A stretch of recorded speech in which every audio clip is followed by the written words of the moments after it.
رمضان المبارک کی حسین و متبرک ساعتوں میں نوابین اودھ کی یادگار جامع مسجد تحسین گنج میں نہایت پروقار انداز میں مختلف مکاتب فکر کے قاریان قرآن نے مظاہر فن خیرات کیا۔ مسجد کا وسیع صحن علماء، قراء، شعراء اور معززین شہر کی موجودگی سے گلزار بنا ہوا تھا۔ لرن آن لائن وتھ فیضان خان کی خوشبختی کہ اسے ان روح پرور مناظر کو کیمرے میں قید کرنے اور نشر کرنے کی سعادت ملی۔ پیش ہے محفل بزم قرآن کی کچھ علماء و فاضل کی نگرانی میں انشاءاللہ گزشتہ برسوں کی طرح اس بار ذرا سی تبدیلی کے ساتھ ایک کوئز کمپٹیشن کا اہتمام کیا گیا ہے۔ اسی نیپیر روڈ پر ایک امامباڑہ ہے جس کا نام ہے مقصد حسینی۔ انشاءاللہ 25 ماہ رمضان کے مطابق 5 اپریل اسی جامع مسجد میں 2 الگ الگ اسٹیج میں کوئز کمپٹیشن ہوگا۔ سوالات پہلے سے انشاءاللہ آمادہ کر دیے جائیں گے اور دے دیے جائیں گے اور اسی کی تیاری کے مطابق انشاءاللہ حاضرین حاضر ہوں گے۔ خوشی کی بات یہ ہے کہ ان مذہبی پروگرامز میں الحمدللہ اب ہر طبقے کے لوگ شریک ہوتے ہیں۔ اس وقت ہماری بزم میں سیاسی رہنما بھی نظر آ رہے ہیں، ڈاکٹرز بھی ہیں، انجینئرز بھی ہیں۔ میں ان سب کا تہہ دل سے استقبال بھی کرتا ہوں، شکریہ بھی ادا کرتا ہوں۔ انعامات میں اس کوئز کمپٹیشن میں انشاءاللہ عراق کی زیارتیں بھی شامل ہیں اور اسی طرح پی ایم ٹی کے ذریعے فری ایجوکیشن کی ہیلپ بھی دی جائے گی اور اسی طرح شہید ثالث آگرہ کی سرزمین پر جانے کا موقع بھی فراہم ہوگا۔ گزارش کروں گا کہ خود بھی شریک ہوں اور اپنے گھر کے افراد کو بھی اس میں شامل ہونے کی ترغیب دلائیں۔ شہید محراب آیت اللہ دستگیر شیرازی رضوان اللہ تعالیٰ علیہ فرماتے ہیں ماہ رمضان کے برکات اتنے زیادہ ہیں کہ میں انہیں گنوانے سے قاصر ہوں۔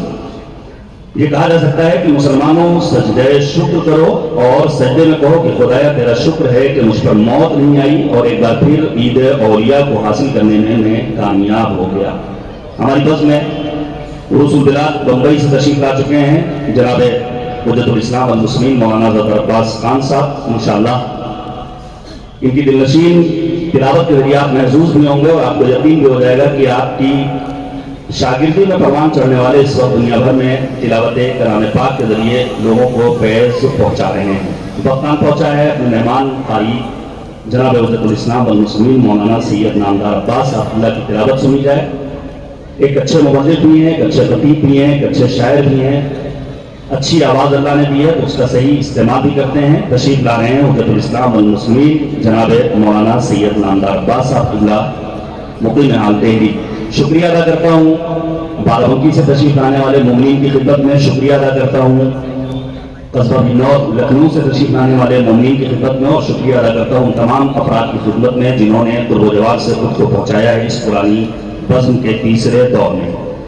مولانا سید نامدار عباس صاحب کی تلاوت کے استقبال کے لیے بآواز بلند نعرہ صلوات اللہم صل علی محمد وآل محمد وعجل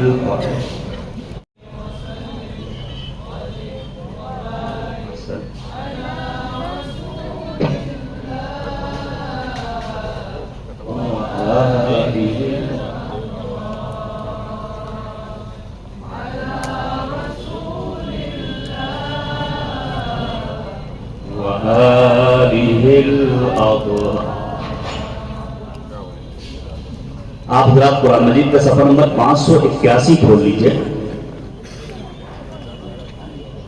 آیت نمبر کس تک کی تلاوت کریں گے؟ نمبر 581 581 سورہ مبارکہ نبا کی آیت نمبر 31 سے آخر تک کی تلاوت کریں گے۔ سورہ نمبر ہے 78 جناب مولانا سید نامدار عباس صاحب اللہ رضوی۔ أعوذ بالله من الشيطان الرجيم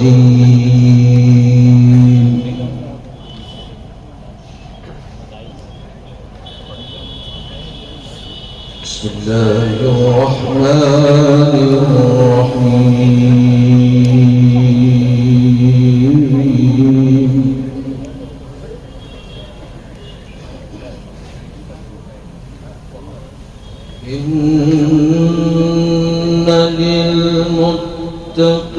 للمتقين مفازا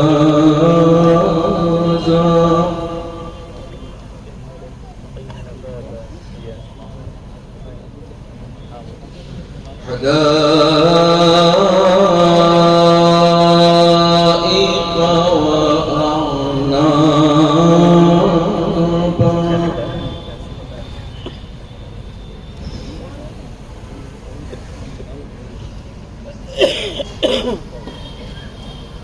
وكواعب أترابا وكأسا دهاقا.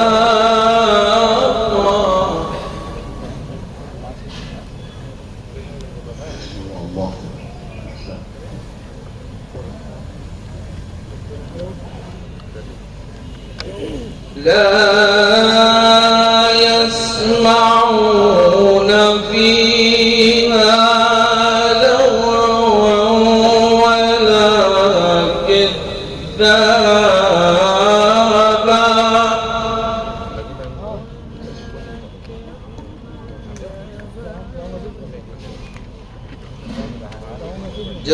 جزاء من ربك عطاء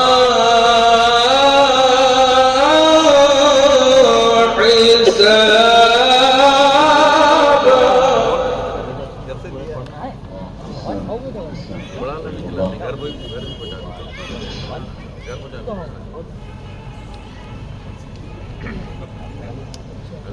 رب السماوات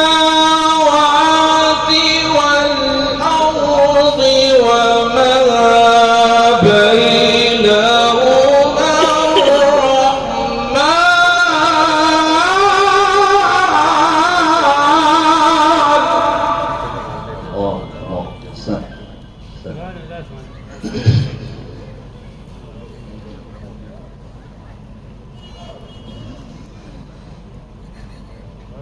رب السماوات والأرض وما بينهما الرحمن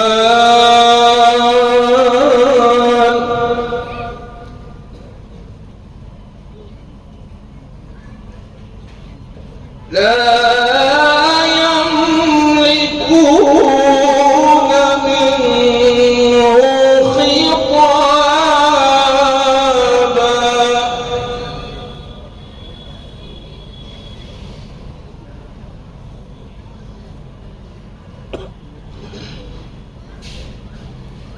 يوم يقوم الروح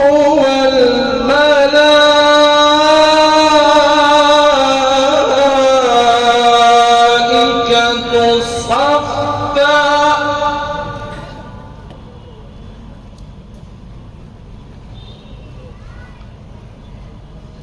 لا يتكلمون إلا من أذن له الرحمن.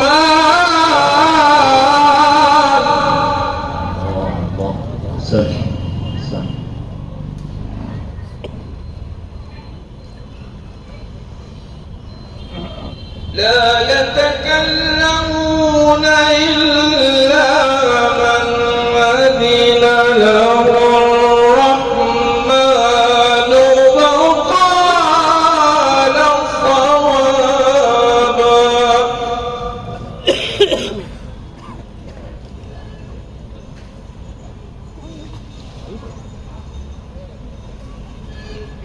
ذلك اليوم الحق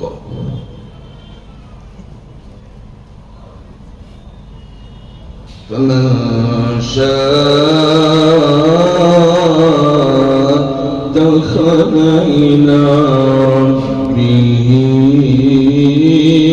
مآبا.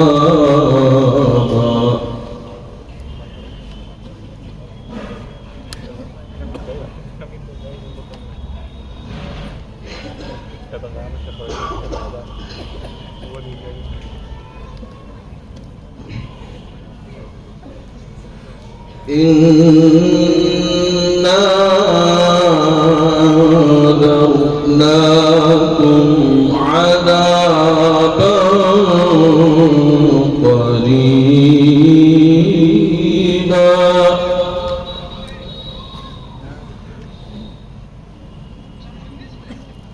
يوم ينظر المرء ما قدم قدمت يداه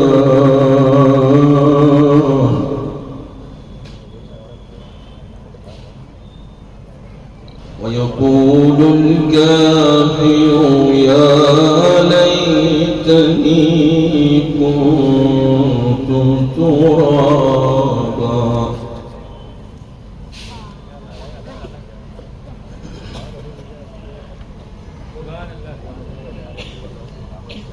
الله أكبر.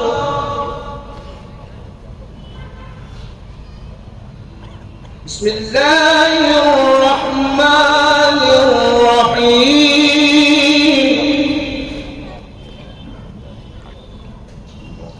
إنا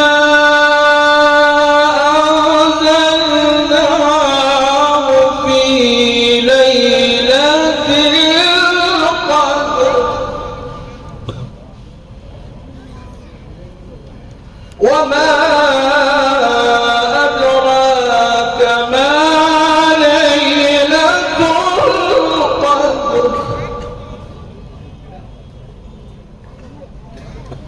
ليلة القدر خير من ألف شهر.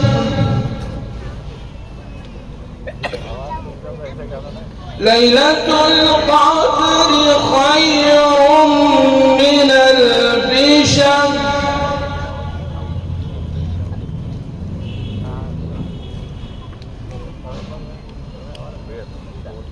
تنزل الملائكة والروح فيها بإذن ربهم من كل أمر.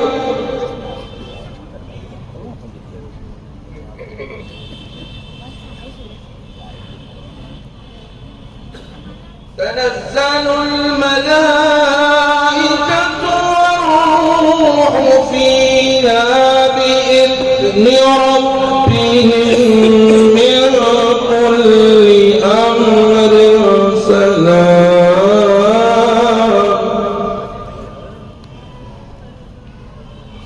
سلام هي حتى مطلع الفجر. صدق الله العلي العظيم. اللهم صل وسلم وزد وبارك على رسول الله وآله الأطهار. على رسول الله وآله الأطهار. सादिक़ आल मोहम्मद हज़रत इमाम जाफ़र सादिक़ अलैहिस्सलाम का ये फरमान है कि रोज़ क़यामत तीन चीज़ें खुदा की बारगाह में शिकवा और शिकायत करेंगी। एक वो मस्जिद जिसमें लोग नमाजें नहीं पढ़ते, दूसरे वो आलिम जो जाहिलों के दरमियान हों और लोग उसके इल्म से फ़ायदा न उठाएं, तीसरे वो कुरान करीम जिस पर वो गुबार बैठ जाए और कोई उसकी तिलावत न करे। अल्हम्दुलिल्लाह शहर लखनऊ में मसाजिद भी इला माशाअल्लाह उलमा की तादाद यहाँ आप देख रहे हैं जिनसे आप भरपूर फ़ायदा उठा सकते हैं। और कुरान मजीद भी हर घर में मौजूद है। ये सिर्फ ताकों पर सजाने के लिए नहीं, ये सिर्फ तावीज़ बनाने के लिए नहीं है। माहिरुल क़ादरी का वो बेहतरीन कलाम कि ताकों में सजाया जाता हूँ, जुज़दान में रखा जाता हूँ, धो धो के पिलाया जाता हूँ, तावीज़ बनाया जाता हूँ।